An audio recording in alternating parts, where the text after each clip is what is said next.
یہ کہانی صرف شعلوں اور چیخوں کی نہیں، یہ کہانی ہے اس ہیبت ناک خاموشی کی جو ایک دھماکے کے بعد چھا جاتی ہے۔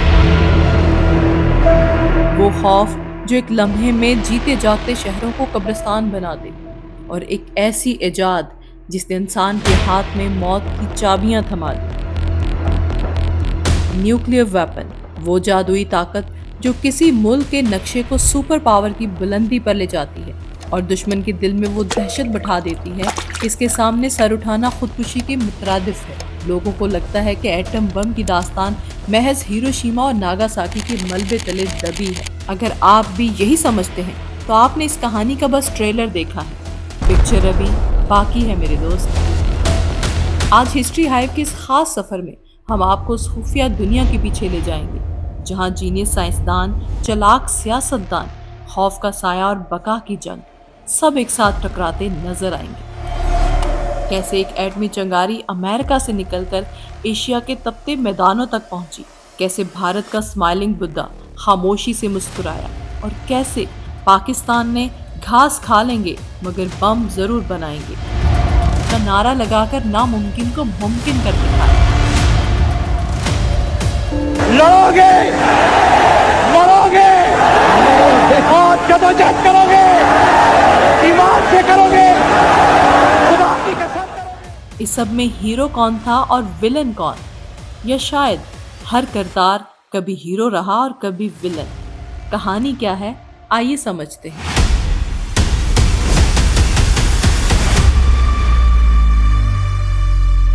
اس سنسنی خیز سفر کا آغاز ہوتا ہے 1938 کے سرد موسم میں جرمنی کے شہر برلن میں، جہاں دو سائنسدان آٹو ہان اور فریڈ سٹراسمین لیبارٹری کے میز پر ایک ایسی تحقیق سے پردہ اٹھاتے ہیں جو کائنات کا توازن بدلنے والی تھی۔ انہوں نے دریافت کیا کہ یورینیم کا ایٹم یعنی نیوکلیس تقسیم کیا جا سکتا ہے، اور اس تقسیم سے نکلنے والی وہ انبلیویبل انرجی اتنی وحشی تھی کہ اس کے سامنے پہاڑ ریت کے ذرے اور ملک خاک بن کر رہ جائیں۔ یہ تھا نیوکلیئر فیژن کا جنم۔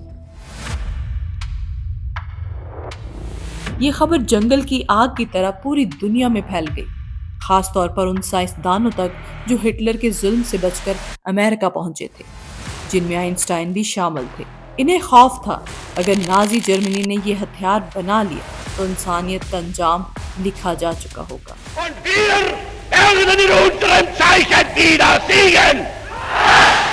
اسی خوف نے آئنسٹائن کو وہ تاریخی خط لکھنے پر مجبور کیا جو امریکی صدر روز ویلٹ کے نام تھا، ایک خط جس نے دنیا کا راستہ بدل دیا۔ اس خط کے بعد امریکہ نے ایک ایسا خفیہ پلان شروع کیا جسے تاریخ ہمیشہ یاد رکھے گی، دی مینہٹن پروجیکٹ۔ یہ سائنس کی دنیا کا سب سے بڑا، سب سے ایکسپینسو اور سب سے سیکرٹ پلان تھا۔ امریکہ، برطانیہ اور کینیڈا کے بہترین دماغ اکٹھے کیے گئے، اربوں ڈالر جھونک دیے گئے صرف ایک مقصد کے لیے کہ جرمنی سے پہلے ایٹم بم بنانا ہے۔ اور پھر جولائی 1945 میں نیو میکسیکو کے سنسان ریگستان میں وہ لمحہ آیا جس نے دنیا بدل دی، پہلا ایٹمی دھماکہ جسے کہا گیا Trinity test. The film record has been heavily censored by the French authorities, but this picture یہ وہ لمحہ تھا جب انسان نے اپنے ہاتھوں میں قیامت پکڑ لی اور دنیا ایک ایسے دور میں داخل ہو گئی جسے آج ہم کہتے ہیں دا نیوکلیئر ایج۔ یہ ایک ہسٹورک دھماکہ تھا جس کے بعد انسان کے پاس وہ طاقت آ گئی جس کا تصور بھی مائنڈ بلوئنگ تھا۔ یہ طاقت تھی جو انسان کی اپنی ڈسٹرکشن کے لیے کافی تھی، لیکن صرف ایک ماہ بعد اگست 1945 میں امریکہ نے یہ طاقت جاپان پر استعمال کر دی۔ دو ایٹمی بم لٹل بوائے اور فیٹ مین ہیروشیما اور ناگاساکی پر گرا دیے گئے، لاکھوں لوگ مارے گئے، پورے شہر وائپڈ آؤٹ ہو گئے۔ اور جب امریکہ نے دھمکی دی کہ اگلا بم ٹوکیو پر گرے گا تو جاپان نے سرنڈر کر دیا۔ دوسری ورلڈ وار ختم ہو گئی، لیکن ایک نئی زیادہ خطرناک جنگ شروع ہو گئی، کولڈ وار۔ اس کھیل میں دوسرا کھلاڑی آیا، سوویت یونین۔ امریکہ سمجھ رہا تھا کہ ایٹمی طاقت صرف اسی کے پاس اور یہ سیکرٹ برسوں تک محفوظ رہے گا، لیکن حقیقت بالکل ڈیفرنٹ تھی۔ سوویت لیڈر جوزف اسٹالن کے اسپائز خود منہاٹن پروجیکٹ کے اندر موجود تھے، وہ سب کچھ جان چکے تھے۔ جیسے ہی امریکہ نے پہلا اٹامک ٹیسٹ کیا، سوویت یونین نے بھی اپنا نیوکلیر پروگرام تیز کر دیا۔ انہوں نے صرف جاسوسی سے حاصل معلومات استعمال نہیں کی، بلکہ جنگ کے دوران کیپچرڈ جرمن سائنٹسٹ کی ایکسپرٹیز بھی استعمال کی۔ صرف 4 سال بعد 1949 میں سوویت یونین نے قزاقستان ڈیزرٹ میں اپنا پہلا اٹامک ٹیسٹ کیا، جس نے نہ صرف امریکہ بلکہ پوری دنیا کو شاک کر دیا۔ اب نیوکلیر ریس میں مزید کھلاڑی شامل ہونے لگے، برٹن، فرانس اور چائنا۔ برطانیہ کی بات کریں جو کہ امریکہ کا الائے تھا، امریکہ نے اسے دھوکہ دے کر ٹیکنالوجی دینے سے انکار کر دیا۔ برطانیہ نے خود 1952 میں اپنا نیوکلیر بم تیار کر لیا۔ فرانس نے اپنی آزاد فارن پالیسی اور نیشنل پریسٹیج کے لیے نیوکلیر پاور بننے کا فیصلہ کیا اور 1960 میں پہلا اٹامک ٹیسٹ کامیاب کیا۔ The film record has been heavily censored by the اب چائنا نے بھی سب کو سرپرائز کیا۔ وہ امریکہ کا دشمن بھی تھا اور سوویت یونین سے اختلاف بھی رکھتا تھا۔ اس نے صرف 1964 میں اپنا پہلا نیوکلیر ٹیسٹ مکمل کیا۔ دنیا نے دیکھا کہ یہ ڈینجرس گیم صرف چند ممالک تک محدود نہیں رہا۔ یہ تھے پہلے 5 بڑے کھلاڑی، P5 permanent members of the UN security council, جن کے پاس ویٹو پاور بھی موجود تھی، اور پھر انہی 5 نے 1968 میں ایک معاہدہ کیا، NPT nuclear non proliferation treaty. سادہ الفاظ میں اس معاہدے کا مطلب تھا ایٹم بم اب ہمارے پاس ہے، اب دنیا میں کوئی اور ملک ایٹم بم نہیں بنائے گا۔ یعنی ایک کلب تھا جس میں جو شامل ہو گیا وہ ہو گیا، باقی سب کے لیے دروازے بند کر دیے گئے۔ لیکن کیا دنیا ان کی بات ماننے والی تھی؟ خاص طور پر وہ ملک جو خود کو غیر محفوظ سمجھتے تھے۔ کلب کے دروازے تو بند تھے، مگر کچھ ملک پچھلے دروازے سے اندر آنے کی کوشش کر رہے تھے۔ ان میں اسرائیل اور بھارت نمایاں تھے۔ NPT موجود تھی، دنیا اسے سائن کر رہی تھی، لیکن یہ دونوں ملک نہیں کر رہے تھے۔ کیوں؟ کیونکہ ان کے پاس اپنے خفیہ ایٹمی پروگرام تھے۔ پہلا ملک اسرائیل، وہ واحد فیک ملک جس نے آج تک نہ یہ تسلیم کیا اور نہ ہی تردید کی کہ اس کے پاس ایٹم بم ہے۔ یہ پالیسی کہلاتی ہے ڈیلیبریٹ ایمبیگوٹی، یعنی جان بوجھ کر ابہام کرنا۔ لیکن پوری دنیا جانتی ہے کہ اسرائیل کے پاس سینکڑوں نیوکلیر ویپنز موجود ہیں، مگر سوال یہ ہے کہ اسرائیل نے یہ ہتھیار کیسے تیار کیے؟ اس میں اس کی مدد کی فرانس نے۔ 1990s میں فرانس نے اسرائیل کو ایک نیوکلیر ری ایکٹر بنانے میں سپورٹ دی تھی، بجلی پیدا کرنے کے نام پر، جو ڈیمونا اسرائیل کے نیگیو ڈیزرٹ میں واقع تھا۔ لیکن سب سے بڑا سوال یہ تھا کہ اگر یہ پلان صرف الیکٹریسٹی جنریشن کا تھا تو پھر اسے ٹاپ سیکرٹ کیوں رکھا گیا؟ اسی وجہ سے American president John F Kennedy بہت ناراض ہوئے۔ انہوں نے اسرائیل پر پریشر ڈالا، مگر اسرائیل مسلسل ڈیلے کرتا رہا، یہاں تک کہ 1 یا 2 فیک انسپیکشنز بھی کروا دیے۔ جب کینیڈی کا اسیسینیشن ہوا تو بعد کے امریکن پریزیڈنٹس اسرائیل کے ساتھ کافی لینیٹ ہو گئے، یہاں تک کہ ایک اندازے کے مطابق اسرائیل نے 1967 تک اٹامک بم بنانے کی کیپیبلٹی حاصل کر لی تھی۔ یہ راز سال 1986 میں سامنے آیا جب ڈیمونا میں کام کرنے والے ایک ٹیکنیشین نے تمام سیکرٹس ایک برٹش نیوز پیپر کو لیک کر دیے، جس کی وجہ سے اسے بعد میں 18 سال قید کی سزا دی گئی۔ جب اسرائیل خفیہ طور پر اپنا اٹامک پروگرام چلا رہا تھا تو ہزاروں مائل دور ایک اور ملک بھی اسی نیوکلیر ریس میں شامل ہو رہا تھا، اور وہ تھا بھارت۔ جی ہاں، بھارت نے بھی اپنا ایٹمی پروگرام شروع کر دیا۔ ظاہر میں مقصد تھا صرف پیسفل نیوکلیر انرجی، مگر اصل مقصد تھا چائنا کو چیلنج کرنا اور پاکستان پر ریجنل سپیریورٹی قائم کرنا۔ اس کا نعرہ وہی پرانا تھا، "We only want nuclear energy for peaceful purpose"۔ اسی بیان پر یقین کرتے ہوئے کینیڈا نے بھارت کو ریسرچ ری ایکٹر دیا اور امریکہ نے ہیوی واٹر پرووائڈ کیا، مگر بھارت نے دنیا کو دھوکہ دیا۔ اسی ری ایکٹر کے اسپینٹ فیول سے چپکے چپکے پلٹینیم نکالا جانے لگا، وہی پلٹینیم جو اٹامک بم بنانے میں کام آتا ہے۔ اور پھر 18 مئی 1974 بھارت نے تھر کے ریگستان میں اپنا پہلا نیوکلیئر ٹیسٹ کر کے دنیا کو حیران کر دیا۔ نام رکھا گیا اسمائلنگ بدھا۔ ایسا لگ رہا تھا جیسے امن کا پیغام بھیج رہے ہیں، حالانکہ حقیقت یہ تھی کہ یہ نیوکلیئر ڈکلیریشن آف پاور تھا۔ اس دھماکے کی گونج سب سے زیادہ سنائی دی گئی اسلام آباد میں۔ پاکستان جو بھی 1971 کی جنگ کے زخم چاٹ رہا تھا، اب ایک نئے تھریٹ کا سامنا کر رہا تھا۔ پاکستان کے پاس دو آپشن تھے: خاموش بیٹھ کر بھارت کی سپرمیسی قبول کرے یا اسی خطرناک نیوکلیئر گیم میں قدم رکھے۔ لیکن ایک چھوٹا اور محدود وسائل والا ملک ایٹمی طاقت کیسے بن سکتا ہے؟ یہ تو ایسے تھا جیسے jumping into a pond full of crocodile. مگر یہی وہ نقطہ تھا جہاں سے اصل کہانی شروع ہوتی ہے۔ 18 مئی 1974 یہ تاریخ پاکستان کبھی نہیں بھول سکتا۔ بھارت کا دھماکہ پاکستان کے لیے صرف ایک خبر نہیں تھا، یہ زلزلہ تھا، یہ ایک قومی ایمرجنسی تھی۔ 1971 کا زخم ابھی تازہ تھا۔ مشرقی پاکستان بھارت کی مداخلت سے بنگلہ دیش بن چکا تھا، اور اب باقی پاکستان کے لیے بھی خطرے کی گھنٹی بج چکی تھی۔ پاکستانی قیادت کو خوف تھا کہ اب بھارت ایٹمی دھمکی دے کر کشمیر پر قبضہ بھی کر سکتا ہے، اور چاہے تو پاکستان کو مزید توڑ بھی سکتا ہے۔ یہ ڈر کوئی وہم نہیں تھا، مکمل حقیقت تھا۔ اس وقت پاکستان کے وزیر اعظم تھے ذوالفقار علی بھٹو، ایک ذہین، بااعتماد اور دلیر قائد۔ میں ایک عوامی شخص ہوں اور عوام کے ساتھ رہوں گا، یہ میرا مکتب فکر ہے۔ بھٹو اس خطرے کو پہلے ہی بھانپ چکے تھے، اسی لیے 1972 میں ملتان میں سائنسدانوں کی خفیہ میٹنگ میں انہوں نے کہا تھا مجھے ایٹم بم چاہیے۔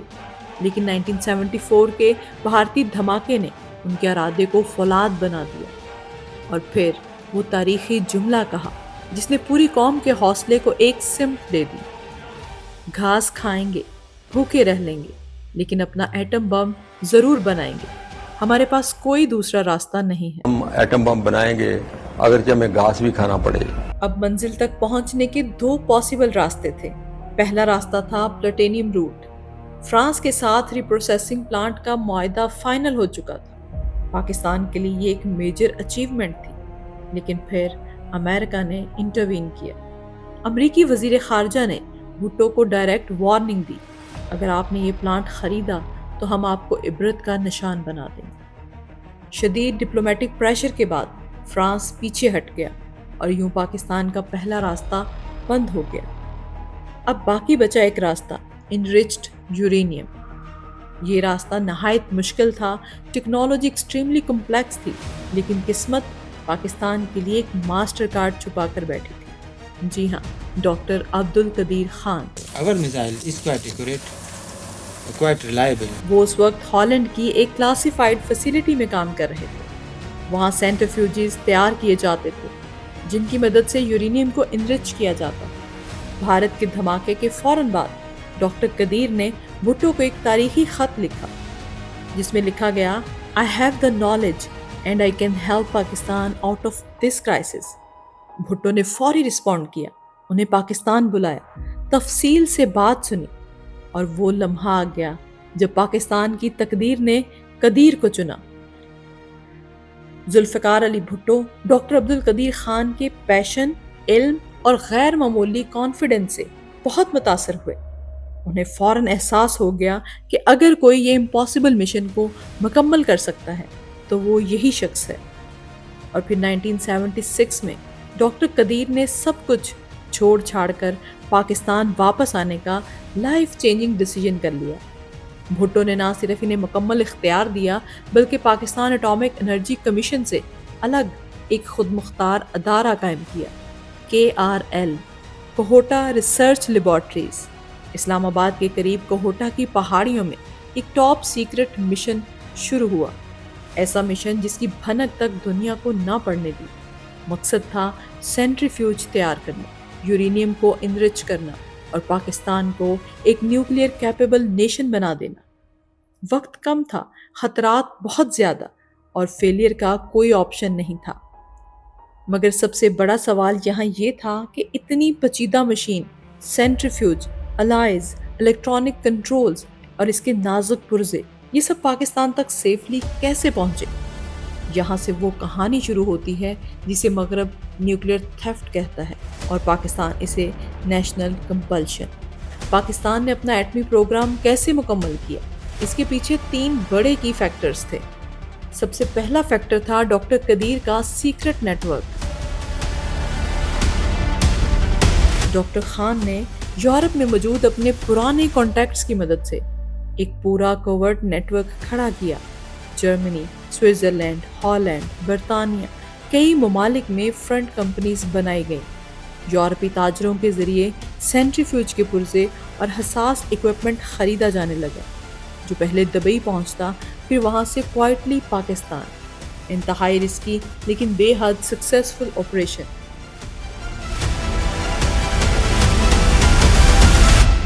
پاکستان اس ایٹمی دوڑ میں بالکل تنہا نہیں تھا، اس کا ساتھ دیا چائنا نے، جو خود بھارت کا بڑا اسٹریٹجک رائیول تھا۔ وہ بھی خطے میں طاقت کا توازن بھارت کے خلاف ٹلٹ کرنا چاہتا تھا۔ اسی لیے چائنا نے پاکستان کو ٹیکنالوجی، تربیت اور انتہائی حساس نیوکلیئر گریڈ مٹیریل فراہم کیا۔ یہاں تک کہ کہا جاتا ہے کہ چائنا نے ایک ٹیسٹڈ بم ڈیزائن بھی پاکستان کے حوالے کیا۔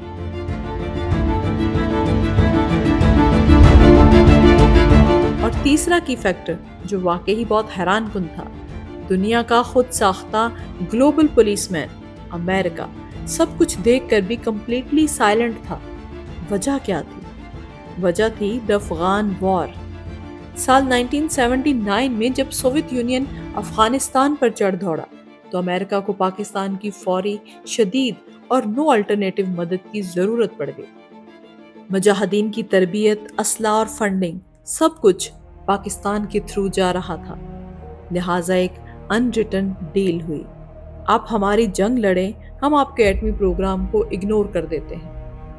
لیکن جیسے ہی 1989 میں سوویت یونین پیچھے ہٹا، امریکہ نے فوراً سوئچ مارا اور پاکستان پر سخت سینکشنز لگا دی۔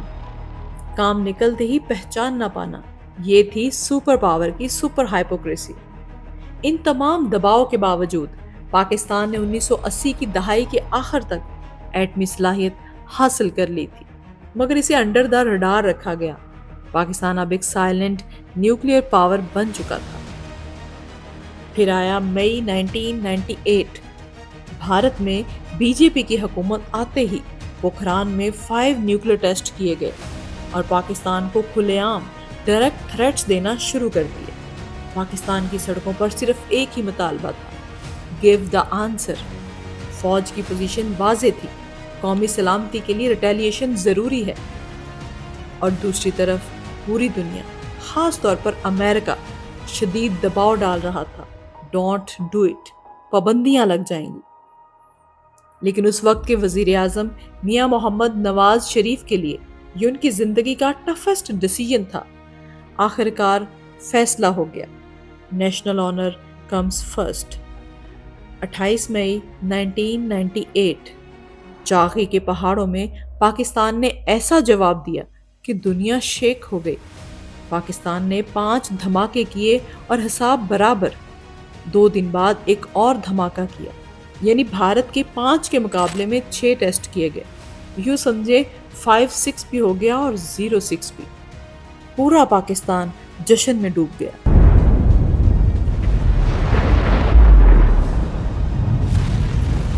لوگ خوشی سے سڑکوں پر قومی ترانے گا رہے اور فائر ورکس کر رہے۔ 1974 کا خوف لمحوں میں ایواپوریٹ ہو گیا اور اس جشن کا ہیرو صرف ایک نام، doctor Abdul Qadeer Khan, the real guardian of Pakistan. Vast underground nuclear proliferation network. لیکن جیسے ہی جشن ختم ہوا، اس ایٹمی کہانی کا سب سے ٹریجک ٹویسٹ شروع ہو گیا۔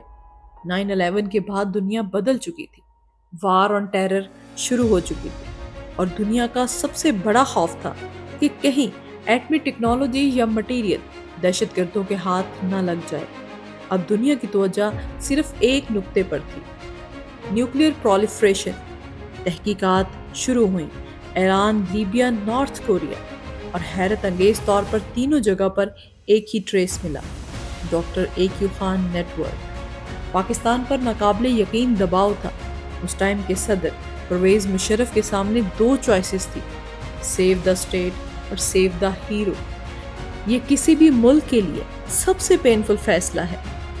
4 فروری 2004 پاکستان کا سب سے بڑا ہیرو قوم کے سامنے آیا، نم آنکھوں کے ساتھ نیشنل ٹی وی پر، اور کہا I was confronted with the evidence and the findings, and I have voluntarily admitted that much of it is true and accurate. پورا ملک حیران رہ گیا۔ ایک ہی سوال گونج رہا تھا، کیا ہمارا ہیرو واقعی ہی گلٹی تھا یا اسے اسکیپ گوٹ بنا دیا گیا؟ سچائی کیا تھی شاید کبھی مکمل طور پر سامنے نہ آئے۔ ڈاکٹر صاحب کو صدر مشرف نے معافی تو دے دی، لیکن زندگی کا بڑا حصہ اپنے ہی گھر میں ہاؤس اریسٹ میں گزر گیا۔ وہ شخص جس نے پاکستان کو تحفظ، عزت اور ڈیٹیرنس دیا، آخرکار وہ اپنے ہی گھر میں قیدی بن گیا۔ بیرون ملک ہوٹل ہیں، وہ ساری دولت کہاں ہے؟ وہ میں نے سب ڈونیٹ کر دی گورنمنٹ آف پاکستان کو۔ آج کی دنیا بدل چکی ہے اور بدل کر زیادہ خطرناک ہو گئی ہے۔ اگریسو پالیٹکس اور طاقت کے بے قابو مظاہروں نے گلوبل سسٹم کو پہلے سے زیادہ انسٹیبل بنا دیا ہے۔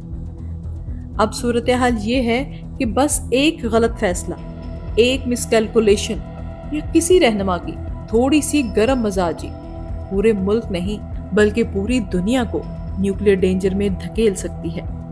اسی لیے آج بھی کئی ممالک اپنی سیکیورٹی گارنٹی کے لیے ایٹمی طاقت حاصل کرنا چاہتے ہیں، اور ان میں سب سے نمایاں ملک ہے ایران۔ ہم آپ کے لیے ایران کے نیوکلیئر پروگرام پر ایک الگ، ڈیٹیلڈ اور ڈیپلی ریسرچڈ ویڈیو بنائیں گے۔ اگر آپ کو یہ ویڈیو پسند آیا ہو تو چینل کو سبسکرائب کریں، ویڈیو کو شیئر کریں اور اپنی رائے ہمیں کمنٹس میں ضرور بتائیں۔ سبسکرائب